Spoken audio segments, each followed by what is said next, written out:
किशन। जी बाबूजी। मैं ये कह रहा था, अरे आलोक जी, आइए आइए आइए आइए, बैठिए। आइए। आओ। हाँ, तो मैं ये कह रहा था, इस साल होली बहुत बढ़िया मनाई गई। हाँ दादाजी, बहुत ही बढ़िया प्रोग्राम था। अरे सावत बेटा, तुम क्यों चाय लेकर आए? अरे वो सबको ज्यादा रंग लगा था और सब नहाने चले गए, तो मैंने सोचा मैं थोड़ी मदद कर देता हूँ इसलिए। वाह, बहुत बढ़िया साले साहब, बहुत बढ़िया। बैठिए। दादाजी, मैं सच कहूँ तो जीवन में इतना प्रेम, इतना स्नेह मुझे कभी नहीं मिला। इतनी बेहतरीन होली मैंने कभी नहीं खेली। और देखिए, यहाँ के मोहल्ले वालों ने रंग के रूप में जो प्रेम दिया है वो अभी भी निकला नहीं है दामाद जी से।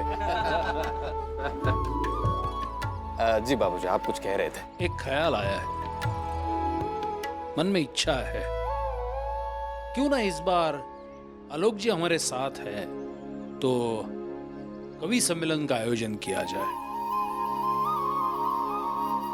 वाह बाबूजी, बहुत ही उम्दा विचार है ये तो। क्यों अवध? हाँ हाँ, ये तो बहुत अच्छा विचार है। बाबूजी, आपकी इच्छा हमारे लिए आदेश है, हो जाएगा।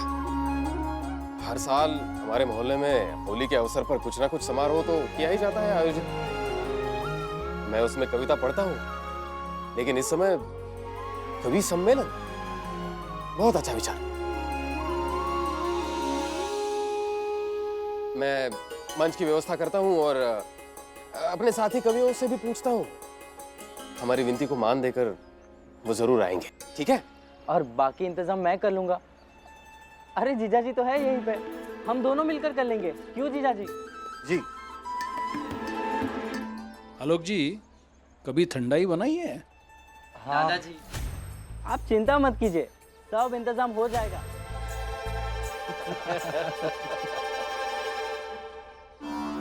रस्सी जल गई, ऐठन नहीं गई आपकी। होली मुबारक हो तुम साहब।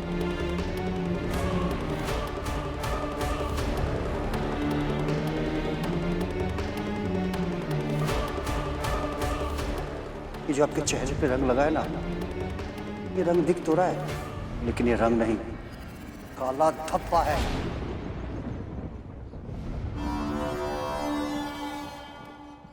नहा लिया।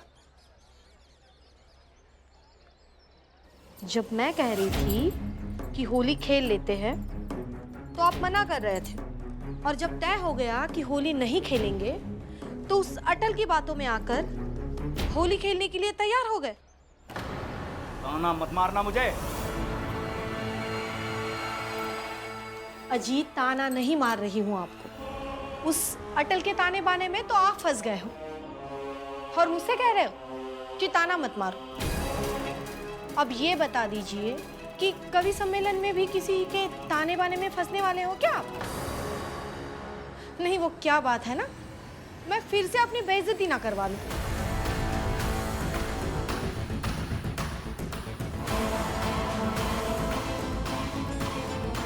कवि सम्मेलन? कैसा कवि सम्मेलन? ये लो, दरोगा आप है और खबर मेरे पास है। साफ साफ बताना है तो बता दो, वरना रहने दो। मुझे तुम्हारी फालतू बकवास सुनने का बिल्कुल शौक नहीं है। अजी, गुस्सा क्यों कर रहे हो? मैं तो बस खबर देने आई थी। वो वाजपेयी परिवार है ना, वो कवि सम्मेलन का आयोजन कर रहा है और उसकी तैयारी वाजपेयी जी, उनका बेटा अवध और उनका दामाद आलोक कर रहे हैं, समझे?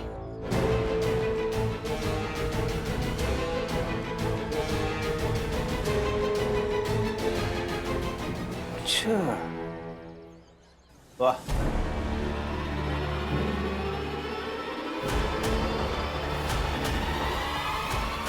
सही मौके और सही वक्त पर तुमने बहुत सही खबर सुनाई।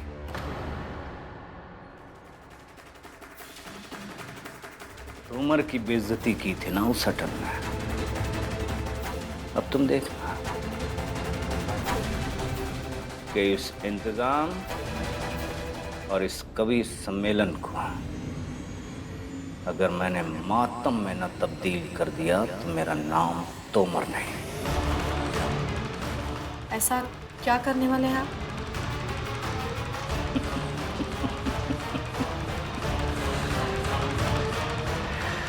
बस तुम देखती जाओ और जितना कहता हूं उतना जबान बंद करके चुपचाप करती जाओ।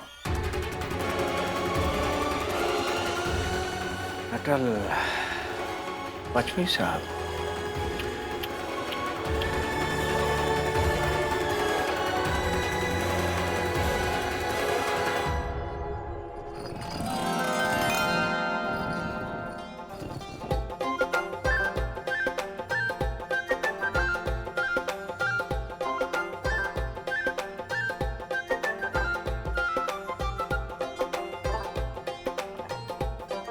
ये थोड़ा धीरे धीरे करोगे ना, ये देखो, तो फिर ये दही में मिलाने में अपने को आसानी रहेगी। हाँ जीजा जी, जी। आपके वहाँ होली ऐसे ही मनाई जाती है? नहीं, हमारे वहाँ तो सारे लोग एक दूसरे से अलग रहते हैं, तो इस तरीके का माहौल नहीं रहता। अच्छा। सदा, क्या चल रहा है? अवध भैया बस एक। हाँ अवध भैया। एक ही ना? हाँ। ठीक है। लेकिन दादाजी की कविता पाठ की योजना मुझे बहुत अच्छी लगी। मुझे भी बहुत अच्छी लगी। ये बहुत अनुकूल समय है इस तरीके का कार्यक्रम करने के लिए।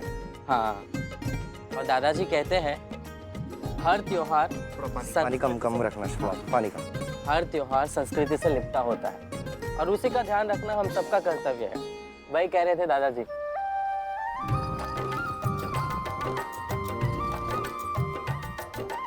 अवध भैया, ये हमको भी मिलेगी ना? हाँ अवध भैया, आपने पिछली बार भी मना किया था, इस बार तो आप देंगे ना? बच्चों, ये बच्चों के लिए नहीं है। इन दोनों के लिए करेले की सब्जी बना देते हैं, है ना? वो सही रहेगा। रुको, अभी तुम्हारे भाभी से कहता हूँ करेले की सब्जी बना दे। अवध भैया।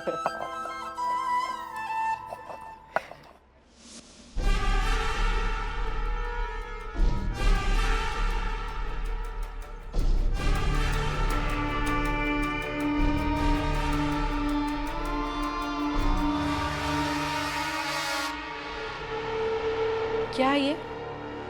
जहर। जहर? हाँ, जहर। वहाँ वाजपेयी साहब के आंगन में ठंडाई बन रही है। बस तुम्हें ये जहर उस ठंडाई में मिला देना है।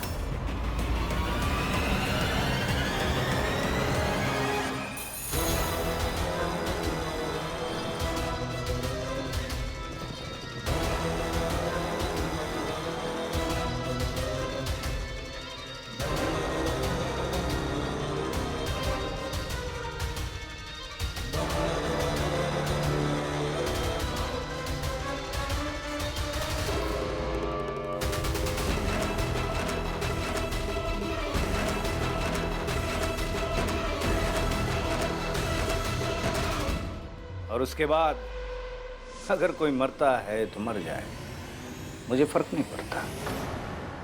इल्जाम आएगा वाजपेयी परिवार पर और फिर होगा मोहल्ले में मातम।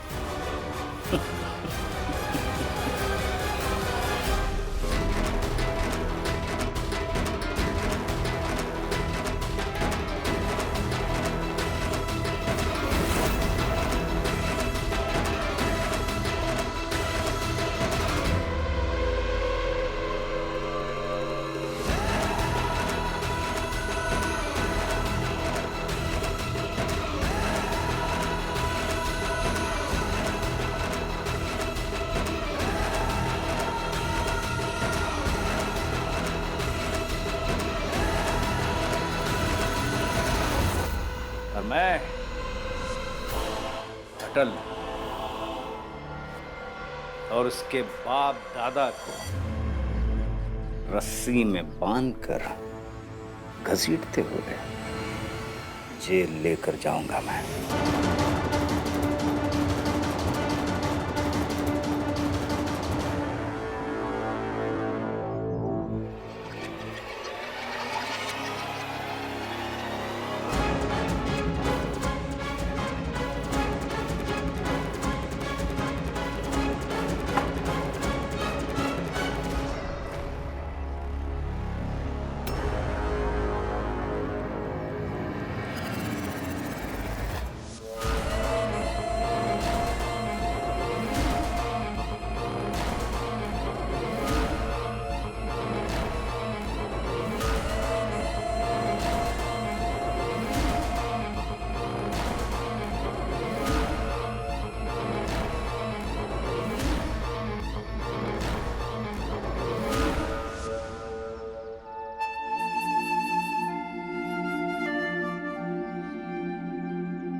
एक बात कहूं?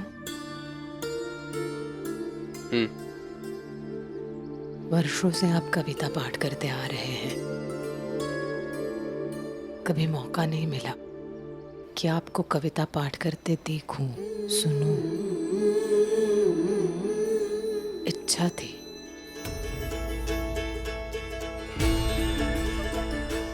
आज देख सुन पाऊंगी।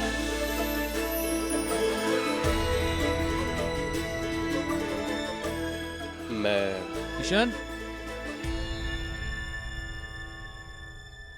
जी बाबूजी आ रहा हूं। तुम अटल प्रेम सदा को तैयार करवाओ, मैं देखता हूं बाबूजी क्या कह रहे हैं। जी।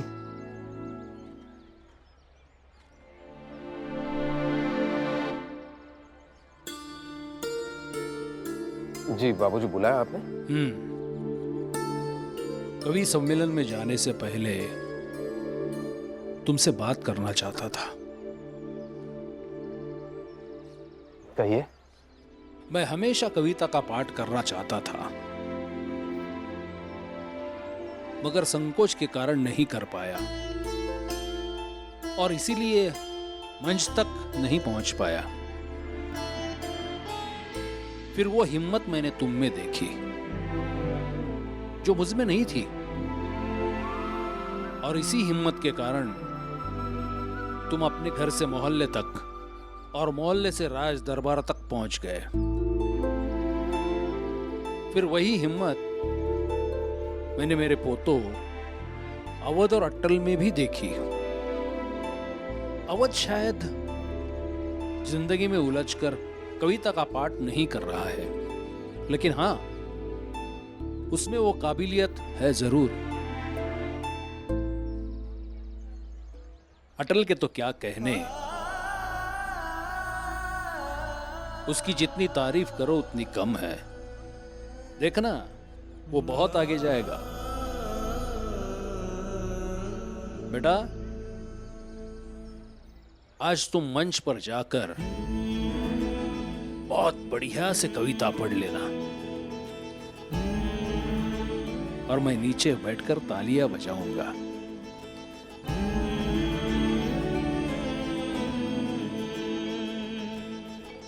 हाँ बाबूजी, बहुत अच्छे से कविता पढ़ूंगा मैं, और आप हमेशा की तरह नीचे बैठकर तालियां बजाएंगे। मैं भी एक बात कहूं बाबूजी, ये मंच पर जाना, राज दरबार तक पहुंचना, ये बड़ी बात नहीं है। बड़ी बात तो है मुझ में जो प्रतिभा है वो, और ये प्रतिभा आपसे ही आई है मुझ में। आपकी ही कविताएं पढ़कर मैंने प्रेरणा पाई है बाबूजी। बेटा, ये तुम्हारा बड़प्पन है, लेकिन अगर मुझे मौका मिलता तो भी मैं मंच पर नहीं जा पाता।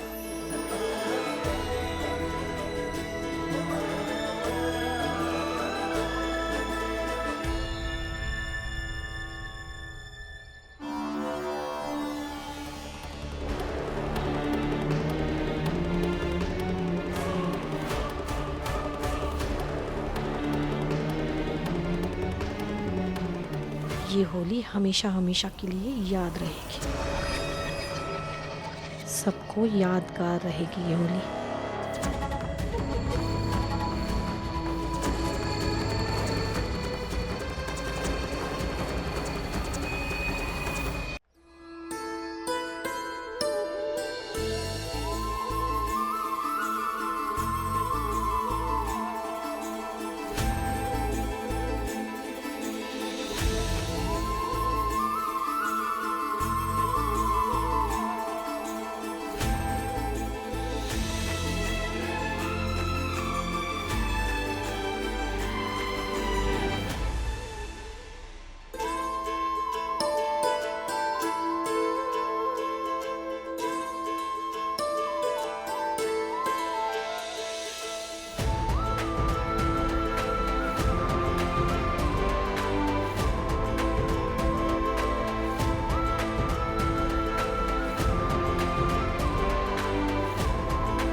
प्रणाम। होली के इस स्वर्णिम अवसर पर हमेशा की तरह हमारे मोहल्ले में ये मंच लगा है और हम कविताओं का वाचन करने वाले हैं।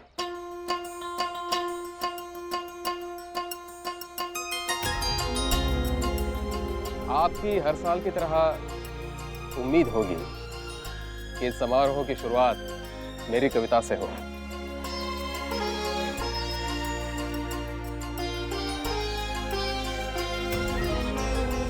आप हमेशा मुझसे ये चाहते हैं, इसका मैं आदर करता हूं। लेकिन इस साल कुछ मेरी आप सबसे गुजारिश है। कविता एक कला है और कोई भी कला किसी से प्रेरणा लेकर किसी गुरु के सानिध्य में पनपती है।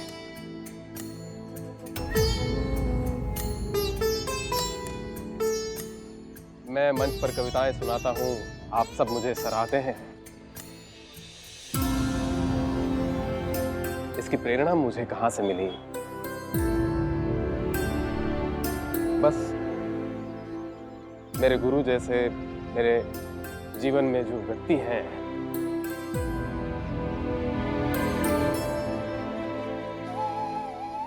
आज मैं चाहता हूं कि इस समारोह की शुरुआत उनकी कविता से हो।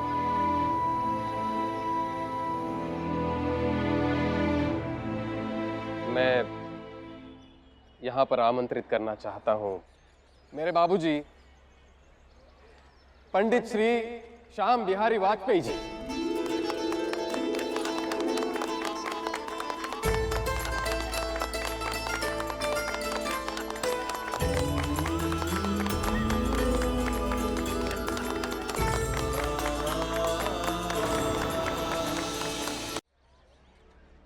अरे किशन, मेरे जैसा एक साधारण अध्यापक राज दरबार में जाकर कविता सुनाता है, राजा जी से प्रशंसा पाता है। बाबूजी, ये सब आपकी वजह से है। ये प्रतिभा मुझ में आपसे आई है बाबूजी।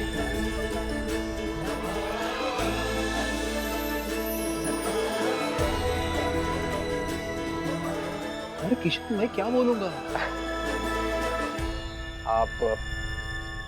आप समझ नहीं पाएंगे। एक बेटे के जीवन में अपने पिताजी का इस तरह पूरा नाम लेकर उनका उल्लेख करना बहुत बड़ा मौका है। इस मौके पर अगर आप मेरी विनती स्वीकार करेंगे तो ये मंच और ये समारोह मेरे लिए मेरे जीवन में बहुत बड़ा बन जाएगा बाबूजी।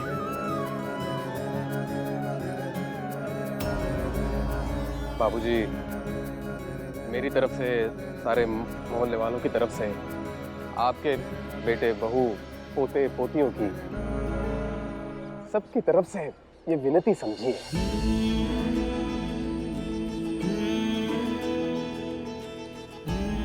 मैं और सब मोहल्ले वाले ये उम्मीद करते हैं कि आप ये विनती स्वीकार करेंगे बाबूजी।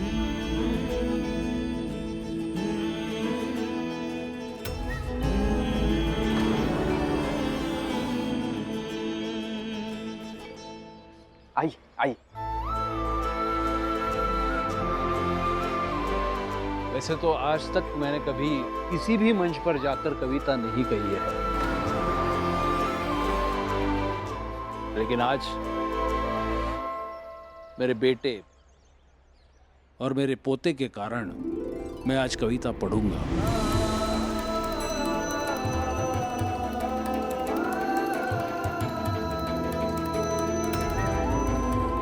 आइए, आइए।